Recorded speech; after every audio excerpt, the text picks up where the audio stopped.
now I can remember what the perspective. Look, I forgot the last time because the kids and I was interrupted and all kind of, anyway. All right, what I was going to give you the perspective is, okay, now, bear with me here.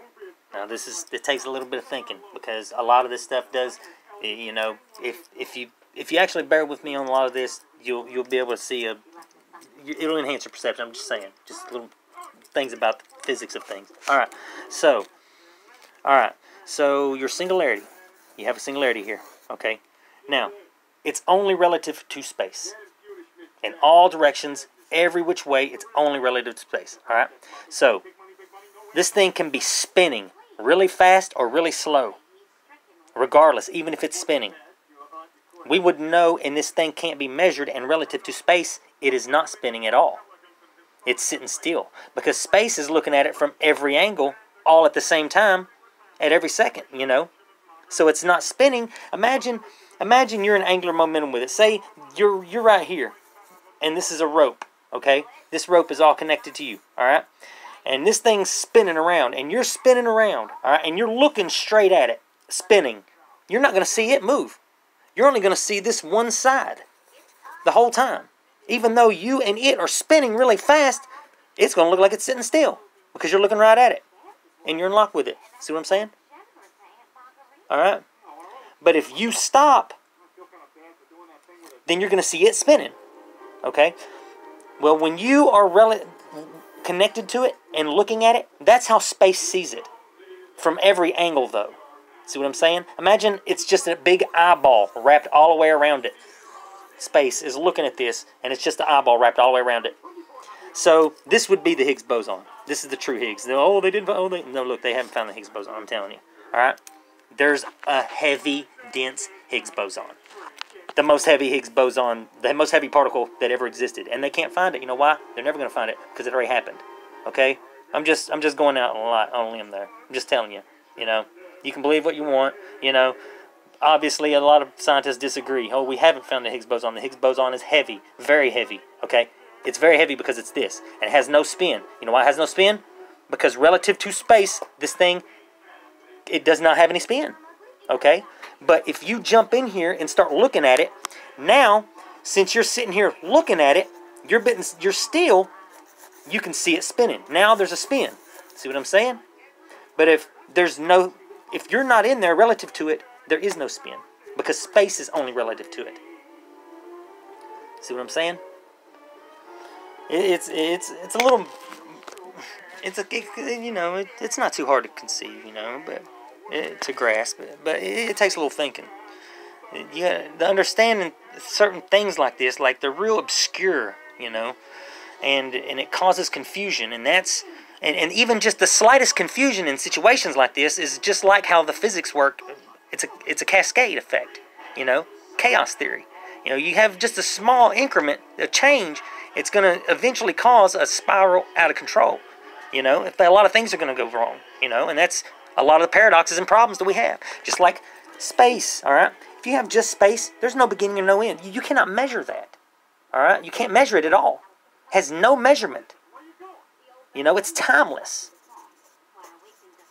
You can't measure a beginning or an end. But once you add matter, boom, now you can have time. So it's matter time, not space time. And that's another problem in physics that causes confusion. It's not space-time. The temporal field is space, not time. Time is not the temporal field. Space is the temporal field, which is the Higgs field, this area, that conceive this singularity. I'm going to digress. All right. So it's timeless, all right, until you add matter. So it's matter time. Space and time are not symbiotic because you can have a void with just energy in it without matter. And that is timeless. All right. See what I'm saying? All right. So once you add matter, boom, now you have time. Now you have a beginning and an end. Now you have something you can measure. Time is basically the existence and propagation of matter, or the relativity between two or more objects. It's a scale of relativity between two or more objects in space. If you have matter and then space, you have two objects relative to each other. Now you can have time. See what I'm saying? And if you have many stars out here, they have time relative to each other. This one has 5 billion years compared to us. This one has 10, you know, da-da-da-da-da. It keeps going on and on. You know, now you got different forms of matter relative to all kinds of relativity. There's all kinds of relativity that goes on now. You know, there was something else that has to do with space. Hold on. Yeah, size.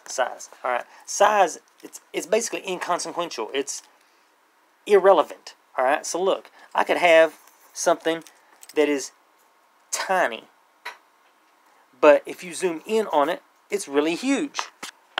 You know, but in space, it's tiny. So if you're relative to space, technically, time and size are irrelevant when you're only relative to space.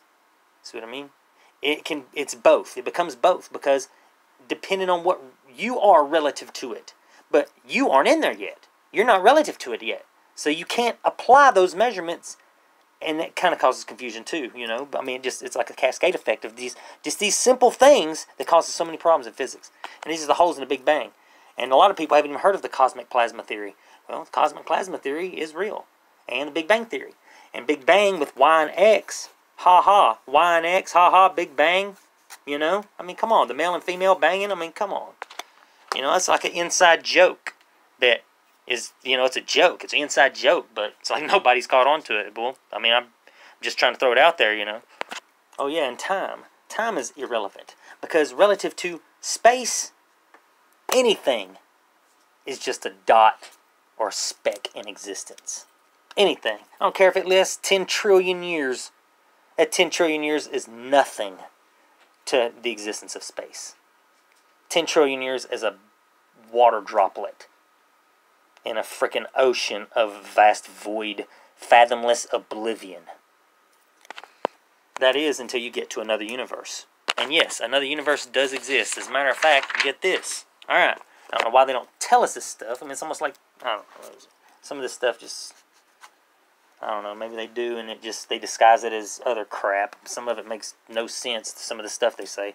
Anyway, alright, so our universe is only finite with matter and energy. It has a finite amount because it doesn't just keep going forever. It actually has a limit because when it was born, it was something tiny. That means it wasn't already infinite. See what I'm saying? The universe already wasn't infinite. It was born. That means it's a closed circuit. That means it's a closed field. Now, space, it's infinite. It's an open circuit. Alright? It's open. Now, if we have an infinite amount of space, or infinite amount of energy and matter in what we believe would be the universe, but it's not the universe, it's space, technically, because space and the universe are two different things. We're talking about the void of space without matter in most of this video. Alright? The void of space. Alright? And when it's relative, there's matter. But at this point in time, space that's infinite just keeps going. Alright? So if we think that in that void of space, matter just keeps going, then that means there has to be an infinite amount of closed systems. See what I'm saying? That means there has to be more closed systems. If there's infinite matter in this whole page, if there's infinite circles that I'm going to make on this whole page, you know, in the fathomless of space, but we know our universe is finite, then, which is closed, then that means inside this open system there has to be more closed systems. There has to be an infinite amount of closed systems. And get this, okay, our DNA. Only, what, 6 billion characters, whatever, I think, something like that. Anyway, regardless. Alright, it has a code that has a beginning and an end. It's finite. In space and existence, time, whatever you want to say, it's infinite, just like this. That means our finite DNA code has to replicate sometime in the universe, in the vastness of space, the multiverse. I call it basically the superverse, you know, the macroverse. Inside this, your DNA will eventually pop up again. I mean, or you exist somewhere else now. That is not entirely crazy. It's not impossible. It's not some theoretical physics that's, you know, out of this world, mind-blowing. It's not mind-blowing at all. When you're dealing with the vastness of infinite oblivion of the void of space, a lot of things don't seem to make sense. And this is how they make sense. This is why they don't make sense, and at the same time, why they make sense. See what I'm saying? I just got a knack for these things. Don't ask me how I know this stuff, because I know if you've been paying attention, you understand your physics. I know you're like, damn, this has solved a bunch of my problems. See what I'm saying? Because once I started opening my mind and thinking, once I started thinking about them lying, once I started thinking that they had to be hiding something because there was just something that didn't make sense, something wasn't catching. Man, I memorized everything when it come to physics, okay? And there was something that kept freaking missing. And lo and behold, it was space. You know, the Big Bang Theory has this, okay? It has this. Oh, the universe is coming, oh, it's, you know. Where's all this at? You know? Where's all this? And any way you want to slice the way this goes, any way you want to slice this, you know, any way you want to consider how this diagram is drawn out, well, you're not looking at it right. You're looking from this view when you're supposed to be looking from this view, you know. It doesn't matter. You're still putting space out of the equation. You're trying to say that space did not exist, you know, when you look at it from every angle. The only way to look at the universe's expansion is literally, or how the universe formed is like this in every direction, you know, in all directions, because there's no up and down in space. All right, the degrees of freedom. All right, I'll get this, deep space. All right, now there's a curvature to space, but it's flat. There's a flatness to space, but it's got a curve. Okay, now what else has a flatness and a curvature? Okay, well, the rings of Saturn, a galaxy. But in space, most generally, everything's spherical.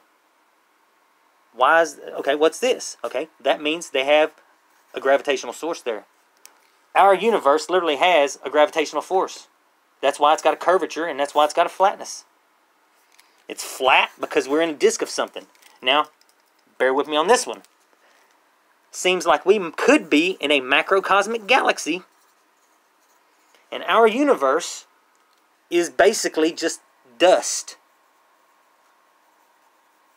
in a macrocosmic galaxy, because our star was one of the stars in that macrocosmic galaxy, you know, that was orbiting.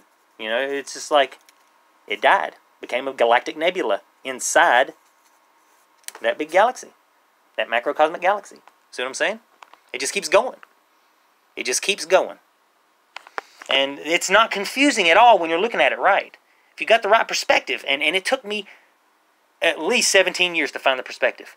And it came to me just one day driving through town. And it was just like out of nowhere. A lot of this stuff came to me out of nowhere.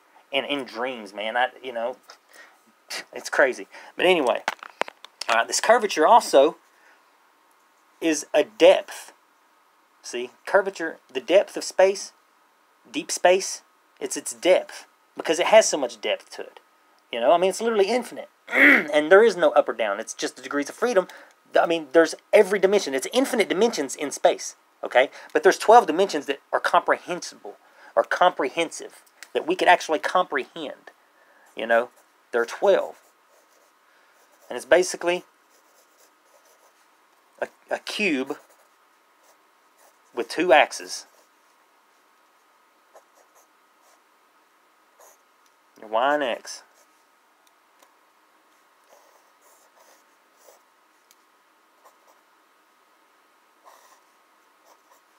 Okay, this is your Higgs field. The cube, you have it sitting, say flat, X.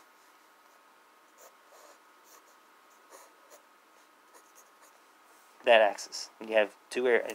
That's your areas that are comprehensive. That's the only way we're going to be able to understand the vastness of space. Okay? That's what all this ancient stuff, all this ancient science and all this, all these religions and stuff that have this stuff is ancient stuff that we knew before everything history repeat. See what I'm saying? All of this stuff is trying to tell us how to understand the nature of God. And that's what it's talking about. See what I'm saying? And that's what all this stuff that's letters and this and that, and yada yada, and like in that movie where I was talking about this, you know, and like in Ultraviolet and what was the other, Equilibrium, or not Equilibrium, but the 13 Ghosts. This right here, That's a molecule. That's a fusion reactor. Molecular play going on, you know? Atomic fusion. Molecules are being made. It's a fusion reactor. You have your nuclear, and then you have your electric. And you have to synthesize this. We have nuclear energy. We have electric. We got to use centripetal force and spin this. And we have to have a malleable fluid, which is iron, salt water. And that's what I'm theorizing would work here. Iron, salt water. You have to create a fusion cell. A cell, just like in somebody's arm, a cell, but you're making it out of the stuff of the constituents of the universe. Okay, you're simulating the universe. You're using this is cold fusion, basically. All right. So you spin this. Now this nuclear energy, this uranium. Say you got uranium here. All right. The way it emits beta particles, alpha particles, beta particles. Okay, it emits energy. Okay. Now if you're spinning this centripetal force, this thing cannot emit. So it's going to sit here and just stew. All right. It's going to stew. Now you want a medium around it that you can conduct that energy. Okay? You want a medium around it. That's going to be the space. That's going to be your cell. That's going to be your plasma, your fluid. Cell, iron water. Okay? Salt, iron water. Alright? Then you want to add your electrons. Okay? Now, if you got your alpha particles here, these electrons are going to want right through it. I mean, right to it. Because they're negative. The alpha particles are positive. They're going to go right to it. You're going to create lithium. Alright? If you have any hydrogen in here, you can. There's actually two methods, but I'm just giving the easiest one. Or actually, there's several methods I've worked on for. To be quite honest, I was explaining it. The pyramids, Ark of the Covenant, and all that I actually used. But anyway, it's a different way. I'm just simulating the cell here. This that you see in 13 Ghosts. And anyway, I'm digressing again. All right, sorry.